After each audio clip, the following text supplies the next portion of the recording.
Prospecter de nouveaux clients, une des actions de l'entrepreneur qui est la plus complexe à réaliser. Je vous en parle dans cette vidéo. C'est parti.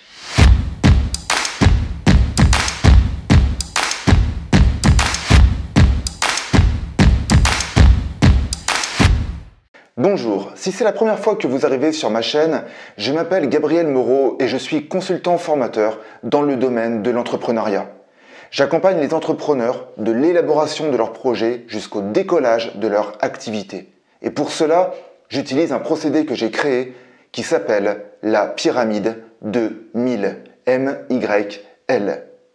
Si vous souhaitez en savoir plus, je vous incite à aller voir dans la description de cette vidéo. La vérité sur la prospection. Restez bien jusqu'au bout de cette vidéo parce que je vais vous donner des chiffres. Comme je vous l'ai dit en début de vidéo, prospecter est une des tâches les plus complexes à réaliser pour un entrepreneur. Et surtout s'il est inconnu. Mais même lorsqu'on est connu comme une entreprise comme Coca-Cola, eh bien on s'aperçoit que même ce type d'entreprise fait toujours de la publicité. Bon, il n'empêche que je suis sûr que vous n'êtes pas Coca-Cola parce que sinon vous ne seriez pas en train de regarder cette vidéo.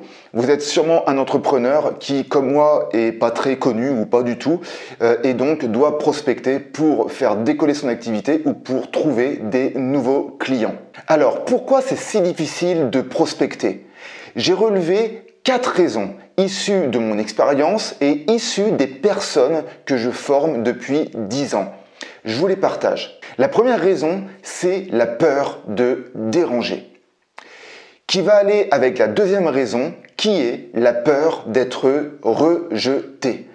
Tout simplement parce que être rejeté, c'est quelque chose qui ne fait jamais plaisir à son ego.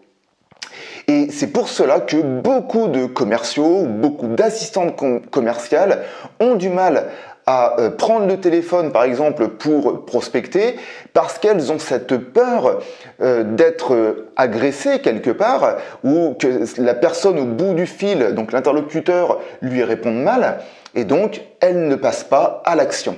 La troisième raison, c'est la peur de l'échec. Et oui, parce que prospecter, vous êtes régulièrement confronté à l'échec des actions que vous faites. Vous allez le comprendre très rapidement quand je vais vous donner les chiffres et vous allez voir que l'échec fait partie du jeu de la prospection. La quatrième raison est que prospecter demande beaucoup de persévérance parce que selon le corps d'activité, cela peut être très long. Prenez l'exemple de la mienne, j'en parle parce que je la connais bien. Dans le domaine de la formation, en général, les personnes prennent le temps de réfléchir parce qu'il faut qu'elles soient prêtes à se former et à donner de leur personne déjà pour elles-mêmes. Et c'est pour cela qu'en général, la démarche de prospection pour le domaine de formation, pour l'accompagnement, est toujours un processus très long. Il y a un autre exemple comme celui-ci, c'est le domaine de l'immobilier. Je connais beaucoup d'agents immobiliers parce que j'en ai formé pas mal et il est clair que si je vous donnais un chiffre, il faut en général 6 mois de prospection assez intensive avant de commencer à voir des résultats. Donc peut-être que l'agent commercial pourra voir des résultats un petit peu avant, mais la règle, c'est ça, c'est en général 6 mois de lancement. Afin de vous prouver que prospecter c'est difficile et que vous avez sûrement raison d'avoir peur, maintenant il ne faut pas que cette peur vous empêche de passer à l'action, mais je vais vous donner des chiffres. Alors le premier que je vais vous donner, parce que j'ai relevé 3 canaux de prospection qui selon moi sont très utilisés aujourd'hui. Donc le premier c'est la téléprospection. La téléprospection c'est un canal qui est un peu décrié parce qu'il a été beaucoup utilisé ces dernières années, mais il n'empêche que cela reste, quand il est bien utilisé, un canal qui peut être quand même, qui peut fonctionner. Mais ce qu'il faut comprendre, c'est que le taux de rétention est d'environ 3%. Ça veut dire quoi? Ça veut dire que quand vous appelez 100 personnes, vous pouvez communiquer avec un entretien, donc communiquer avec l'interlocuteur avec 3 personnes. Donc je le répète, sur 100 personnes contactées, vous allez discuter avec 3 personnes. Ça, c'est dans le cas où vous avez un fichier qui n'est pas bien qualifié. Parce que la réalité, c'est que selon votre cible, il est plus ou moins compliqué d'avoir des fichiers qualifiés. Donc, si je vous donne maintenant le chiffre avec un fichier qualifié, là on arrive entre 5 et 10% donc de taux de rétention sur un fichier qualifié. Donc là on s'aperçoit que ça va quand même beaucoup mieux. Et donc, comme vous pouvez le voir, les chiffres ne sont pas énormes. Le deuxième que j'ai envie de vous donner, c'est le deuxième canal, c'est l'email marketing. Alors là c'est pareil, l'email marketing, c'est le but de promouvoir son activité via sa newsletter à son audience. Donc là, on va dire que le fichier est déjà normalement plus ou moins qualifié parce que les personnes se sont abonnées à votre newsletter pour une raison. Sûrement la raison parce que la thématique voilà, quoi, lui plaît. Mais là encore, les chiffres font mal. Donc je vais vous le donner. La moyenne d'une vente, il faut contacter environ 100 personnes pour avoir une vente. Et encore, attention, il faut que votre vente soit en parfaite adéquation avec le besoin et donc la problématique de votre interlocuteur.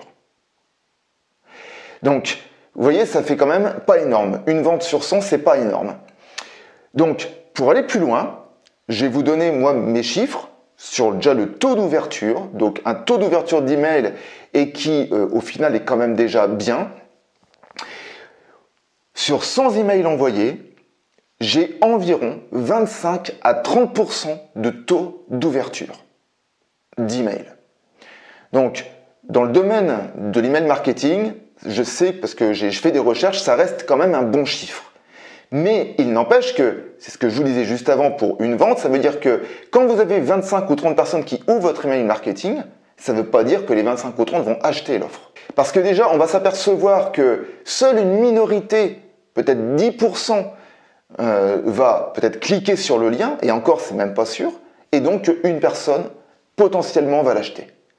Donc vous voyez, ça veut dire que selon l'offre que vous avez, il faut avoir une base email juste énorme pour pouvoir générer un chiffre d'affaires conséquent sur Internet. Le troisième canal, c'est le canal des réseaux sociaux.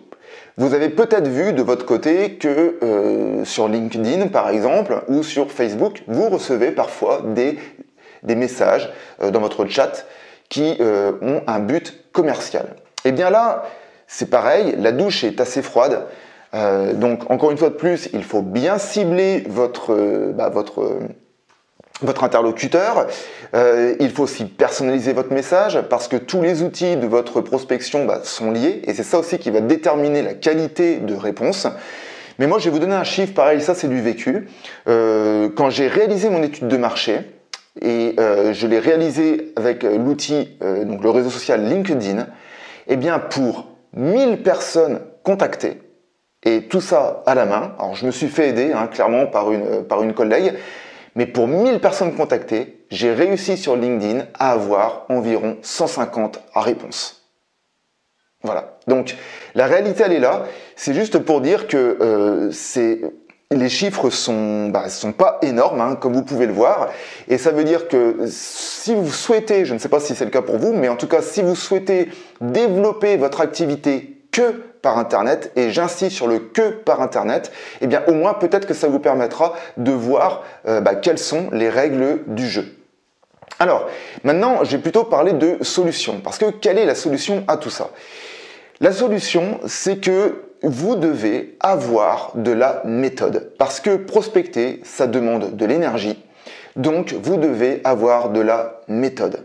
Et pour cela, je vous incite à aller voir la vidéo que j'ai réalisée la semaine dernière, où justement, je parle de cette méthode.